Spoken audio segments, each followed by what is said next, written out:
This week in Idaho, our senators push for federal protections of our first responders. Idaho's AG won't prosecute doctors for abortion referrals, and the Moscow murder case gag order is lifted. Plus, the Supreme Court backs Trump's educational department overhaul. That and so much more. This is the Yokel Idaho Midweek Report, where we give you an overview of the news in Idaho for the last week. Welcome, happy Wednesday. I hope your week is going well for you so far. I know for me, it started off quite nice and with some very nice cool weather. I was looking around at weather reports and stuff around the state, and it seems to be the case for everyone else. Some of you up in Coeur d'Alene have been getting showers for a little bit, it looks like. Hey, look, see, I did my homework. I actually went and looked at the weather report before recording. That way I can see a little bit of what's going on around the rest of the state, but it looks like all of us did get some cooler weather. It was so nice to start off this week with it. A little bit of rain. It almost made it feel like fall. Granted, that also had me have some worries and concerns to think we're already at the end of the year, but not yet. That existential crisis can wait for later. I got to enjoy it also with a little bit of time with family, going out and about. Thankfully, it was very nice over by Mountain Home. We got to do some hiking, see the beauty of it. Plus, if you go a little bit north of there, it's still rather green, which is very refreshing. If you go over to Brownlee, which I think I mentioned I did last week, it was getting a little toasty, roasty brown. Same with, that looks like a lot of the southern part of the state, or just kind of the potato belt, which is where the smoke issue is coming in. And that is also something that we didn't see up there, which is nice, and we've been given grace for this year.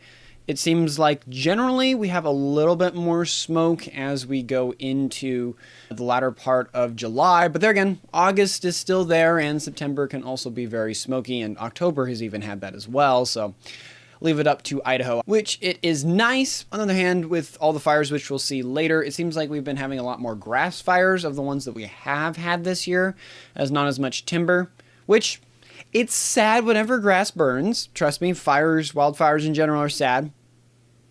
But I do like it when our fires aren't, forests aren't burning. That's something that I'm very happy we haven't had much of this year, and I hope it stays that way because we had a bunch of that last year. Grand Jean was hit rather hard. My editor can put the image up, but he'll hopefully catch that there. I went up there and saw some of the burns earlier this year, and it looked like another planet. If you want to learn more, though, about the stuff with the wildfires each week, we tried to cover a good chunk of it down below in the midweek report. We'll get to that here shortly.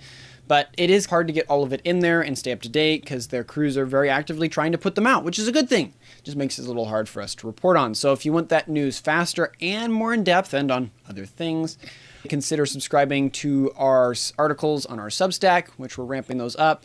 So you can be up to date on all the wildfire news that's happening and articles on that, and abortion news as well that's going on in the state, because we can report on it a lot quicker through that on the Substack than we can there, because I can just write it, publish it, get it out, rather than here I gotta write it, I gotta script it, I gotta put it in here, and then I gotta record it, and the editor's gotta do it. Thank you, editor, for all the work you do. And then we have to get it out and publish and all that, and that takes more time to get it to you. It's a nicer package, though. But speaking of which, with the show, we have a nice lineup this week. For the first half, we have the Idaho senator pushing for protections for first responders after the tragic ambush we had this month. Labrador's office says they won't prosecute abortion referrals, and the Supreme Court backs Trump's dismantling of the Department of Education. But you already knew that if you didn't skip to the intro. And then for the middle, the parts you haven't heard, we have the Post Service being sued over the oldest gun restriction in the nation. It's over, I think it's getting close to about 100 years now.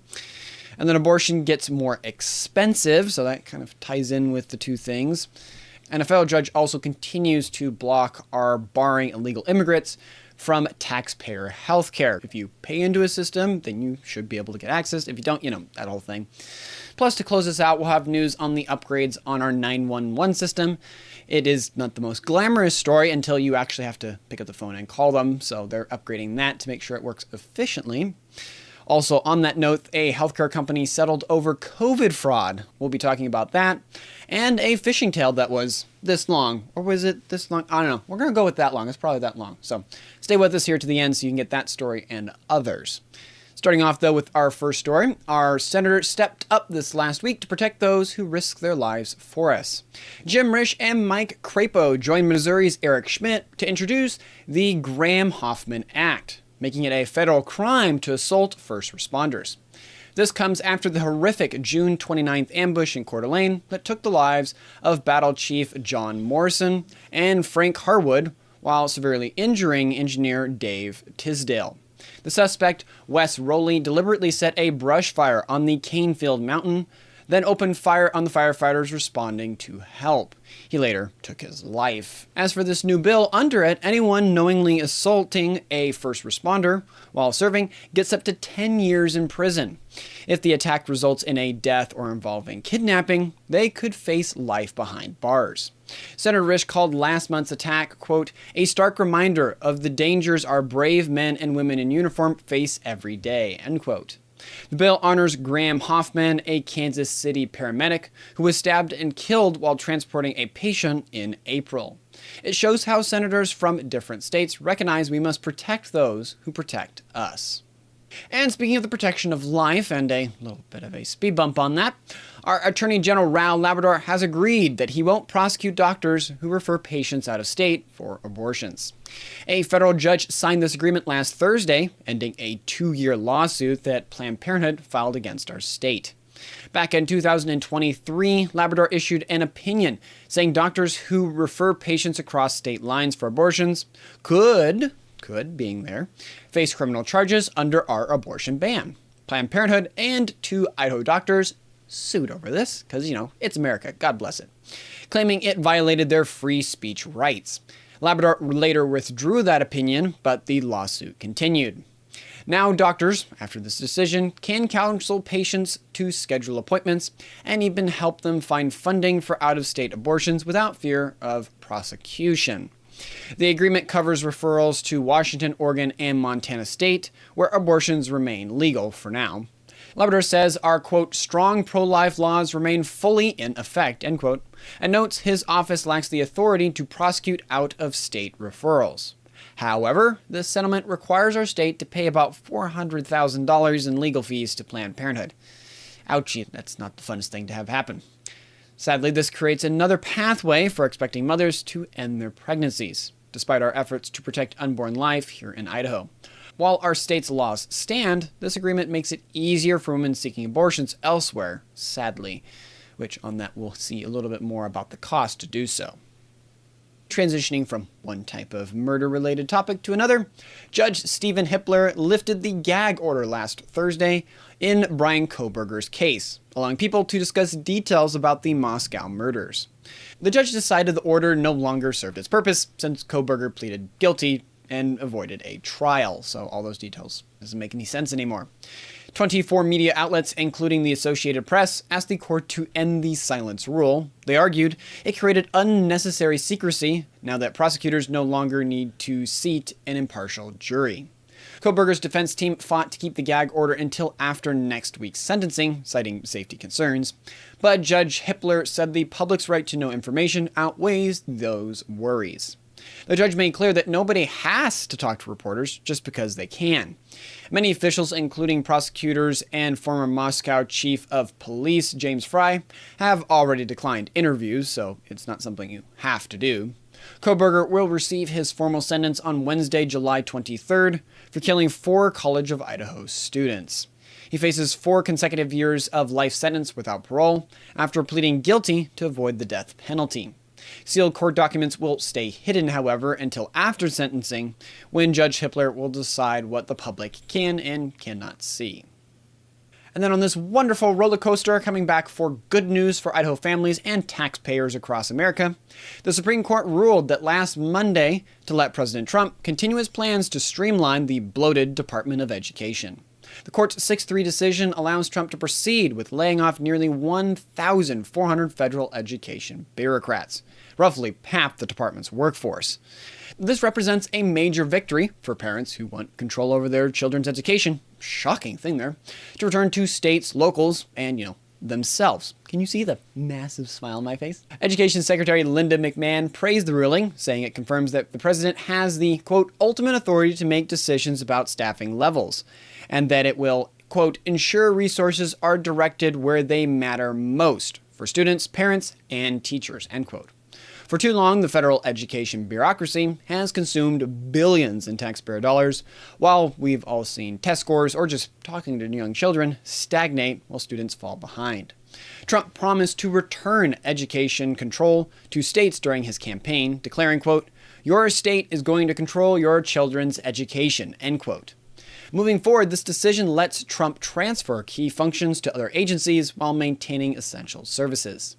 This streamlined approach eliminates wasteful bureaucracy and puts educational decisions back where they belong, with parents, teachers, and local school boards. While teachers' unions predictably opposed these reforms, this represents a real progress towards educational freedom and fiscal responsibility, something that has been touted a lot lately. Idaho families deserve better than a failed federal system that puts bureaucratic theories, keyword on theories, before students. Hey there, 1 second. If you're enjoying the Midweek Report, do us a favor and hit the like/subscribe button on YouTube, Rumble, or Twitter. It helps us stay connected with you and reach more folks who love Idaho. Don't you want to be the most informed Idahoan in the room? And speaking of something that Idahoans love very dearly, our guns. Gun Owners of America has filed a federal lawsuit last week challenging the U.S. Postal Service's nearly century-old ban on mailing handguns. The case targets what the GOA calls the nation's first federal gun control law from 1927. Man, that's far back. The lawsuit includes Pennsylvania resident Montia Shreve, who simply wants to mail a handgun to her father, but can't under current federal law. And what makes this very interesting, and I didn't even know this, while government agents and licensed dealers can mail handguns every day, regular citizens face felony charges for doing the same thing. Seems like a bit of a double standard there. The GOA argues the ban violates the Second Amendment, shocker there, under the Supreme Court's recent Brune decision. That 2022 ruling requires gun laws to have historic roots from America's founding era, not just modern safety concerns. Since the founders never restricted mailing firearms, GOA claims the 1927 law fails this new constitutional test. The timing matters because Brune has already struck down numerous gun laws across the country. If you want to know more about the history of this law, we have a Substack article out on it that will be linked below. But for us here in Idaho, this case represents another step towards restoring constitutional carry rights that government bureaucrats have chipped away since the 1920s. The lawsuit challenges this fundamental question: should law-abiding citizens have different mailing privileges than government officials? And speaking of firearms and them not being used in a responsible way, a family drive turned into a nightmare last weekend when a stray bullet grazed a young girl's head on Interstate 84 near Mountain Home. Ryan Knox was driving with his wife and daughter when their windshield suddenly shattered. "It all happened so fast," Knox said. "The noise was very disorienting. My initial thought was that it was some sort of rock or sharp object thrown up from another car," end quote. Knox quickly realized that both his wife and daughter were bleeding. The bullet had come through the front windshield and grazed his daughter in her car seat. The emergency crews rushed the child to St. Luke's in Boise with minor injuries. Deputies traced the bullet to someone target shooting nearby. The Elmore County Sheriff's Office filed charges against the shooter, though no arrest was made at the scene. Quote, "The anger started creeping in. The anger that somebody is playing with their firearm in an unsafe way." Sheriff Mike Hollinshead reminded shooters to always know their backdrop, saying, quote, "This incident could have ended much worse due to negligence," end quote. This serves as a stark reminder that our actions have consequences, if you had any doubts, especially when you handle firearms irresponsibly. And speaking of fires, as we talked about in the intro, fire crews across our state worked hard this past week to contain several blazes. Let's look at those updates on the top 4 of the largest fires that kept them busy. The first one, the mile marker 65 fire near Boise, became the week's biggest challenge, burning about 8,902 acres along I-84 after a vehicle sparked a blaze on July 19th. Crews achieved full containment, though one outbuilding was lost. Two lightning strikes sparked fires that continue to burn over there. The Big Bear fire has grown to about 7,041 acres with 0% containment. Firefighters are protecting the Arctic Creek Lodge and River of No Return Lodge with pumps and sprinklers, while using helicopter bucket drops to cool hotspots. The Rush Fire covers about 6,082 acres, also uncontained, with 17 personnel and smoke jumpers building hand lines near Taylor Ranch. Then there's the Tyndall Fire southwest of Mountain Home. It has burned about 1,697 acres after it was caused by humans starting on July 15th. BLM engines, dozers, and air tanker retardant lines stopped it before reaching Mountain Home Air Force Base. But with all of this, the good news is that the rapid response teams contained 5 grass and brush fires quickly, thanks to these aggressive initial attacks. Looking ahead, though, they are expecting challenging conditions.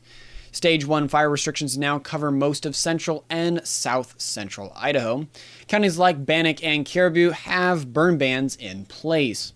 Crews have positioned air tankers at Boise and Twin Falls, ready for new starts along I-84. Staying alert, though, is our best precaution, as dry conditions demand extra caution from all of us. And then speaking about some encouragement on the abortion side, we have some news on that is about our state's pro-life laws working. A new study from the University of California, San Francisco, shows that abortion has become much more difficult and expensive for people in states like ours that protect unborn children. The study tracked over 800 people from 14 states. They found that travel time jumped from under 3 hours to over 11 hours. Costs more than doubled from $179 to $372. And most people now need overnight hotel stays compared to just 5% before the bans. Idaho was among the states of this study, so it isn't far stretched to say this is affecting us, especially after our trigger law took effect in August of 2022. For context, the closest abortion provider for Boise residents is now in Ontario, Oregon, a 56-mile drive away. However, with all of this good news, we just couldn't have it with some rain clouds. Researchers also found that 81% of people who contacted abortion clinics traveled out of state for procedures, which initially doesn't sound that bad because you're like, duh, this is talking about they can't get abortions in the state of Idaho. Sadly, only 3% of those chose to continue their pregnancy. Last year, 155,000 Americans traveled across state lines for abortions. The study author noted, and this is the main part of the sad thing, that while bans have increased cost and created delays, they don't seem to have entirely reduced people's determination to seek abortions. Sounds like something to do with the heart. This data comes as Idaho lawmakers continue to consider additional restrictions on abortion travel assistance, though this still means that there is some work to do in supporting mothers and promoting adoption. Although this encouraging news comes with some disappointment, we should focus on the win and move forward. Making abortion more expensive causes people to hopefully stop and truly consider their actions, which is one more chance for lives to be saved. Lawmakers and pro-life groups still have work, though, to do in promoting adoption and other options. But in the meantime, we should ultimately be praying that people's hearts and minds are changed, so abortion isn't even on the table. Do you know some friends or family that are also pro-life, or just love knowing what's going on in Idaho? Maybe consider sharing this episode with them so they can know what's going on in Idaho, especially in the pro-life side, but all the other wonderful things, so you can be the most informed and engaged Idahoan. And speaking about being informed and engaged, especially in local civics, the Ford Idaho Center might soon have a new owner. To you, that might not be shocking for regular listeners, though we have an update on that. The City of Nampa and College of Western Idaho are working through a deal that could transfer the venue to CWI. Mayor Debbie Kling says the city needs to focus spending on what the numbers paint a little bit of a clearer picture. Nampa has invested about $42 million in the facility over 27 years, but only netted $410,000 in return, so people with their dollars aren't seeming to vote for it. Now they're facing about $25 million in deferred maintenance cost over the next 15 years. Quote, if we don't continually invest in the renewal and replacement, somebody's going to build a new shiny place down the road, and this becomes a has-been, Kling explained at Tuesday's town hall meeting. CWI President Gordon Jones argues the college can handle these costs better. Unlike the city, which faces year-to-year budget pressures, CWI has access to foundation funds, private donors, and corporate partners for long-term planning. But on the reaction here, residents have some concerns. Some voters feel misled about the auditorium district that they recently approved. Others worry about the facility becoming a permanent gun-free zone under college ownership. Questions persist about whether the Oakview Group will continue managing events, and what happens if CWI later decides it doesn't want the property. The City Council will hold a public hearing on August 11th before voting, something you can get involved with and let them know what you truly think and affect your local area. If they approve the transfer, CWI's Board of Trustees must also sign off. Without the deal, Kling warns the city would need to raise taxes to keep the center running. And heading up north for some good/bad news, speaking on the local level, Coeur d'Alene City Council voted unanimously Tuesday night to tighten rules on massage facilities after illegal sexual activity and human trafficking plagued the city. The changes came after the council revoked licenses from 5 massage facilities in February over the serious allegations. Previously, the city struggled to track where licensed therapists actually worked because Idaho only requires therapists to list a mailing address, not work locations. Now, facility owners must submit copies of all therapists' licenses with their application. Each facility must also have English-speaking staff available and maintain all records in English. The city also added clear definitions about illicit acts. Since it's a family show, we're not going to exactly get into that. And required detailed floor plans showing all rooms, including any residential arrangements. Quote, some of these illicit massage parlors started adding in bedroom facilities, City Clerk Renata McLeod told counselors. These rules hope to help police track licensed therapists and spot illegal operations more easily. While we should applaud the council's efforts to confront these moral wrong activities that exploit vulnerable people, we must remember that regulations alone cannot cure evil hearts. True change requires locals that actively discourage sin while offering hope for redemption. And then coming more statewide, a federal judge has extended the legal block that prevents our state from enforcing House Bill 135. But you may ask, what on earth is House Bill 135? It requires people to prove that they are U.S. citizens before they access taxpayer-funded healthcare benefits. U.S. District Judge Amanda Brailsford extended a temporary restraining order on Tuesday after hearing arguments in a lawsuit that challenges the Department of Health and Welfare's plans to verify citizenship status for an HIV treatment program. The judge granted preliminary class action status in the lawsuit, which blocks the new law from denying HIV treatment to any immigrant patients who could benefit from the program. For context on the law, Governor Brad Little signed House Bill 135 into law earlier this year. It requires immigrants to prove their, quote, lawful presence, end quote, to receive public benefits. It cuts publicly funded services that illegal immigrants can receive in our state, aiming to ensure those who have broken U.S. immigration law and don't pay taxes cannot access taxpayer-funded healthcare. You gotta pay into the system to actually get something from it. The ACLU of Idaho and other legal groups sued state officials before the law took effect this month, claiming it violates federal laws. This represents another frustrating instance where courts obstructed legislation that saves taxpayers money and requires immigrants to pay into a system before receiving benefits. And speaking of an industry that likes to use immigrants farming, but less on the immigrants, more on the industry, our potato giant Simplot just announced it'll buy Belgium's Clairbout frozen potato products in a massive $2.9 billion, because we can't do it in M's anymore, deal. This makes Simplot an even bigger player in the global frozen potato market, combining 23 production facilities worldwide. Graham Dugdale, who leads Simplot's global food business, says he's thrilled about the partnership between these two family-owned companies. The deal should close by the end of this year if regulators approve it. But now this is where some of the concerns and eyebrows are being raised. Simplot has been cutting Idaho jobs while this huge European expansion goes forward, something we've talked about in some past midweek reports. Workers report the company laid off employees in groups of 49 each month, possibly to avoid federal reporting requirements. Some former employees believe these cuts free up cash for international deals like this one. Clairbout employs over 3,000 people across 5 European facilities and ranks as the world's third largest frozen potato producer. In conclusion, when our homegrown companies prioritize overseas growth over local workers, it makes you wonder where their true loyalties lie. This deal shows that Simplot values global expansion, but at what cost to hardworking Idahoans who built the company? If you enjoyed the midweek report up to this point, and especially if you want to keep up to date because we try to keep up on all these different stories, consider subscribing and following us so you don't miss the future midweek reports and our other wonderful content.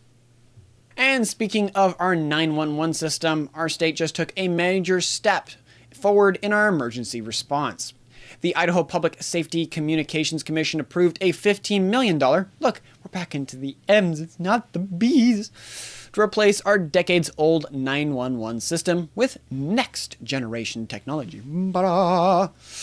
As for why does this matter? Right now, when you call 911, the system routes calls based on which cell towers pick up your calls, because most of us have mobile phones, so if you got 3 of them, you can position it, not where you actually are. Payette County Sheriff Andy Creech, who chairs the commission, says, quote, "We have misrouted 911 calls all the time when people try to call 911 and get help in Payette County, but they end up in Malheur County," end quote. Kind of nowhere where they're actually at. The new system will fix this by pinpointing your exact location in real time. Dispatchers will also be able to receive text, photos, and videos, not just voice calls. During disasters, dispatch centers can back up each other when call volume surges. And now here's what makes this kind of smart, and you might have seen this already. We're funding it through a 25 cents monthly surcharge on phone bills, not general taxes. 24 of our 44 counties are participating, with full ROA expected in about 18 months. This represents good stewardship of resources while protecting lives, because ultimately it won't come out of taxpayers' pockets, just your phone bill. And speaking of urgent providers not doing what they should and keeping their oath, Idaho Urgent Care Provider has paid $3 million to settle a federal allegations that they overcharged government healthcare programs during COVID-19. Bloom Care LLC operated urgent care centers here in Idaho and New Mexico through the pandemic. Federal investigators accused the company of 2 main schemes. 1, billing for unnecessary strep and flu tests on patients who show no symptoms, and inflating the complexity of COVID-19 patient visits to charge higher rates. The Department of Justice says Bloom's used the pandemic as a cover to bill for tests that patients didn't need. They also allegedly exaggerated how much time doctors spent with COVID-19 patients, or made their care seem more complex than it actually was. Acting U.S. Attorney Justin Whatcott praised the agency that investigated this case, saying that their work, quote, protected taxpayer dollars, end quote. Multiple federal officers worked together in this investigation with help from our state's Department of Health and Welfare. Bloom's hasn't admitted to any wrongdoing, though. This settlement just resolves the allegations. But it reminds us that even during crisis, healthcare providers must serve patients honestly, not exploiting government programs for profit. And then one more story on forest fires, and more on the political side of it. The Idaho Department of Lands wants to more than double what forest owners pay for fire protection. If you want more details on this, we have a more in-depth article. But Deputy Director Bill Hogginson briefed Governor Little and the Land Board about legislation they might propose during the 2026 session. It's coming on up. The proposal would raise the annual fire protection surcharge from $40 to as much as $100 for each residential lot on forest lands. This surcharge helps us fund state wildfire preparedness programs. You can find out more about that below. Forest landowners with homes currently pay this $40 fee on top of the standard 60 cents per acre assessment that all forest landowners pay. The money goes towards hiring firefighters, training them, buying equipment, and keeping crews ready before fire starts. But here's the problem. This fee hasn't changed since 2009, but fire suppression costs have skyrocketed. Our Fire Suppression Deficiency Fund held around $68 million in 2023, but could drop to just $13 million by fiscal year 2026 without more funding. We spent more than $50 million firefighting in 2024 alone. With about 67 parcels affected, this change could generate roughly $4 million more annually for wildfire programs. The Land Board, in conclusion, approved moving forward with this proposal, so we may see it in the 2026 legislative session. And speaking of someone being on fire, just not literally, I mean like doing a really good job, Idaho has a new fishing champion, and he's not actually even from the state. Aaron Goetsch from Utah just claimed Idaho's catch and release lake trout record after he landed a massive 42-inch fish from Payette Lake near McCall on June 19th. Goetsch was trolling along in about 80 feet of water when he hooked the monster. His catch barely beat the previous record of 41.5 inches that Dylan Smith from Boise set back in 2018, also from Payette Lake. Which this is great news for the lake, if you understand the story behind it. This record catch proves that Payette Lake has bounced back in a big way. Back in the early 2000s, kokanee salmon numbers dropped, which left the lake trout skinny and unhealthy.